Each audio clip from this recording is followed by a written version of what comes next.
ये कहानी तो उसी दिन से शुरू हो गई थी जब गले में गोरखपुर का बिल्ला टांगे पहली दफा देश की सबसे बड़ी पंचायत के भीतर योगी आदित्यनाथ ने दाखिला कराया था।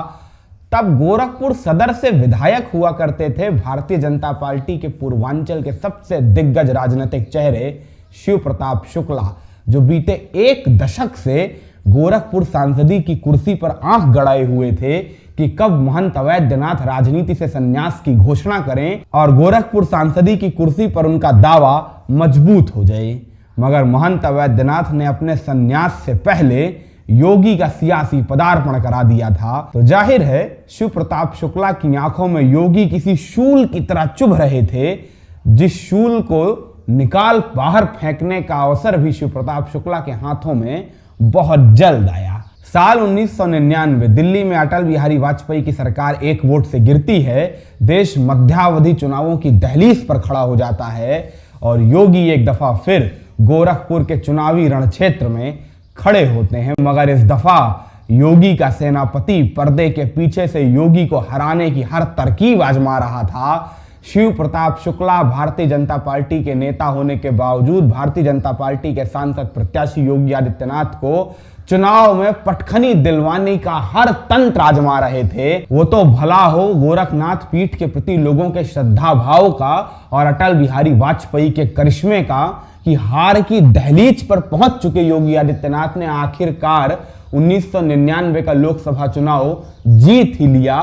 मगर जीत का अंतर बता रहा था कि योगी हार के कितना करीब थे। महज 7000 वोटों का अंतर योगी आदित्यनाथ को सोचने पर मजबूर कर रहा था कि आखिर गड़बड़ है कहां। योगी ने मठ के विश्वस्त साथियों से पता करवाया तो मालूम चला योगी के कुछ आस्तीन के सांप हैं जो योगी की ही हर सियासी संभावना का कत्ल कर देना चाहते हैं। ये वही क्षण था जब योगी भांप चुके थे अगर उन्हें अपना सियासी मुस्तकबिल चमकाना है तो अपने बूते भारतीय जनता पार्टी के बिल्ले के सहारे कतई नहीं। बस चंद महीनों के बाद योगी आदित्यनाथ अपने हिंदू युवा वाहिनी नाम के संगठन की स्थापना करते हैं, जिस संगठन के युवा तुर्क कहे जाने वाले लड़के लड़कियों ने पूर्वांचल के गांव गली नुक्कड़ चौक चौराहों को ऐसा नाथा कि योगी चंद महीनों के भीतर भीतर पूर्वांचल के सबसे बड़े पोस्टर बॉय नजर आने लगे।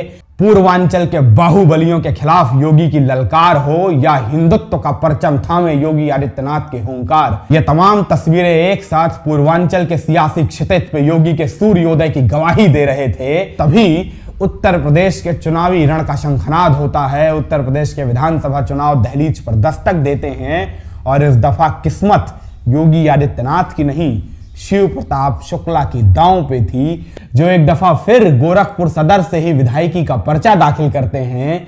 और योगी के लिए यह वक्त हिसाब बराबरी का वक्त था। योगी ने 2002 के विधानसभा चुनाव में गोरखपुर सदर से ही हिंदू महासभा के बैनर तले अपने समर्थित उम्मीदवार डॉक्टर राधा मोहन दास अग्रवाल को चुनाव लड़वाया।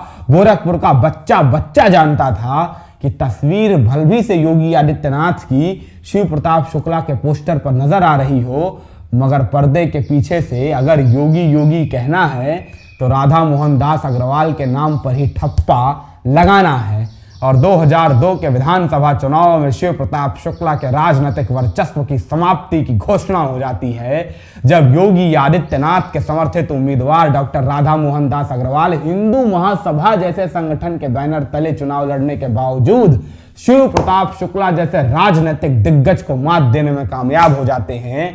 ये राधा मोहन दास अग्रवाल का पराक्रम नहीं था, ये योगी आदित्यनाथ की धाक थी जो समूचे पूर्वांचल पर जम चुकी थी। मगर योगी आदित्यनाथ के इस एक कदम के बाद प्रदेश कार्यकारिणी से उनके संबंध इतने कड़वे हो चुके थे कि भारतीय जनता पार्टी के प्रदेश कार्यालय में योगी आदित्यनाथ की तस्वीर भी हटाकर दूर रख दी गई थी। फिर कैलेंडर के कुछ पन्ने पलटते हैं, थोड़ा वक्त गुजरता है। साल 2004 का लोकसभा चुनाव आता है। योगी चुनाव की तैयारियों में व्यस्त होते हैं। सब कुछ योजना अनुरूप हो रहा था। योगी जैसा चुनाव प्रचार चाह रहे थे बिल्कुल वैसा ही चुनाव अभियान तेज चल रहा था। मगर योगी को बस एक कमी थी जो हर पल अखर रही थी, वो ये कि अब तक गोरखपुर में अटल बिहारी वाजपेयी की एक भी रैली नहीं हुई थी और ना ही होने की कोई संभावना नजर आ रही थी। इस चुनाव के पहले हर लोकसभा चुनाव में अटल बिहारी वाजपेयी पूर्वांचल और बिहार के सीमावर्ती जिलों को संबोधित करने के लिए एक साथ गोरखपुर की रैली का चयन करते हैं। मगर गोरखपुर में अटल की रैली छोड़ दीजिए, आसपास के जिलों में भी अटल के किसी दौरे की कोई जानकारी योगी आदित्यनाथ को नहीं थी। एक दिन यूं ही अचानक योगी आदित्यनाथ सीमावर्ती महाराजगंज जिले में कुछ काम के लिए जा रहे थे कि रास्ते में भीड़ दिखाई दी। योगी ने पास खड़े लोगों से पूछा, ये भीड़ कैसी? तो मालूम चला अटल बिहारी वाजपेयी महाराजगंज में रैली करने आ रहे हैं। तो योगी को लगा चलो मौके पर अटल जी आ रहे हैं, मैं यही मौके से गुजर रहा हूं तो अटल जी से शिष्टाचार संवाद भी हो ही जाए। अटल जी के हेलीपैड पर योगी आदित्यनाथ भी स्वागत करने के लिए पहुंचे। भारतीय जनता पार्टी के तमाम बड़े नेता मौजूद थे। वाजपेयी जी का हेलीकॉप्टर जो ही उतरा और वाजपेयी जी हेलीकॉप्टर से बाहर आए कि योगी आदित्यनाथ प्रणाम की मुद्रा में अटल बिहारी वाजपेयी की ओर बढ़े। मगर वाजपेयी ने मानो योगी से मुंह फेर लिया। अटल के ऐसे रूखे व्यवहार को देख योगी अवाक से वहीं खड़े के खड़े रह गए कि तभी वाजपेयी दोबारा योगी से मुखातिब हुए और बोले, बड़े दुष्ट हो गए हो तुम्हारे गुरु जी से लगता है तुम्हारी शिकायत करनी पड़ेगी। तुमने मुझे गोरखपुर नहीं बुलाया, गोरखपुर में मेरी रैली नहीं चाहते हो तुम। पहले एक गोरखपुर में आ जाता था, समूचे पूर्वांचल में प्रचार हो जाता था। तुम्हारी वजह से इस उम्र में हर छोटे बड़े शहर में रैली करनी पड़ रही है, क्योंकि गोरखपुर में तो तुमने मना कर दिया है। योगी आदित्यनाथ को कुछ समझ ही नहीं आया। योगी अटल के पास दोबारा गए, बोले, अटल जी मैं तो खुद चाह रहा हूं कि आप गोरखपुर में रैली करिए। इतने दिनों से इंतजार में था कि आप गोरखपुर में रैली कब करेंगे। मैंने कब कहा कि आप गोरखपुर में रैली ना करिए? अटल बिहारी वाजपेयी योगी को एक क्षण देखते रहे, फिर मुस्कुराए, बोले, अच्छा ठीक है, और फिर अपनी गाड़ी में सवार हो गए। योगी को कुछ समझ में नहीं आया। उसी हेलीपैड पे खड़े हुए योगी सोचते रहे क्या हुआ होगा। असल में योगी आदित्यनाथ और भारतीय जनता पार्टी प्रदेश कार्यकारिणी के नेताओं के बीच जो 36 का आंकड़ा था, वो थी इस गलतफहमी की असल वजह। भारतीय जनता पार्टी के संगठन के कई बड़े नेता ऐसे थे जो योगी आदित्यनाथ को चुनाव हारते देखना चाहते थे।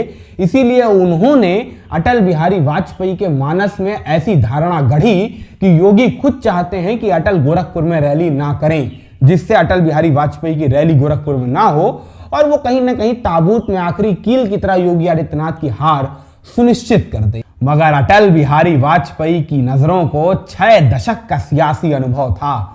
उस रोज योगी के मासूमियत से दिए गए जवाब और योगी की नजरों में उतरते सच को वाजपेयी ने भांप लिया था। शाम होते होते योगी जैसे ही अपने मठ पहुंचते हैं कि एक संदेश वाहक योगी का इंतजार करता रहता है और योगी को एक फर्रा फाड़ के देता है। फर्रा यानी कागज का फटा हुआ पन्ना। और योगी आदित्यनाथ जब वो पन्ना पढ़ते हैं तो उसमें अटल बिहारी वाजपेयी का योगी के नाम संदेश होता है कि वाजपेयी कल गोरखपुर में एक आपात आकस्मिक रैली करने वाले हैं और योगी आदित्यनाथ को तैयारियों की जिम्मेदारी दे रहे हैं। जिसके बाद योगी पूरी रात रैली की तैयारी करते हैं और अगले दिन अटल बिहारी वाजपेयी की महारैली गोरखपुर की धरती पर होती है, जो योगी आदित्यनाथ की विजय का शंखनाद कर देती है। आज की कहानी यहीं तक, फिर मिलेंगे किसी नई कहानी के साथ। तब तक मुस्कुराते रहिए, खुश रहिए।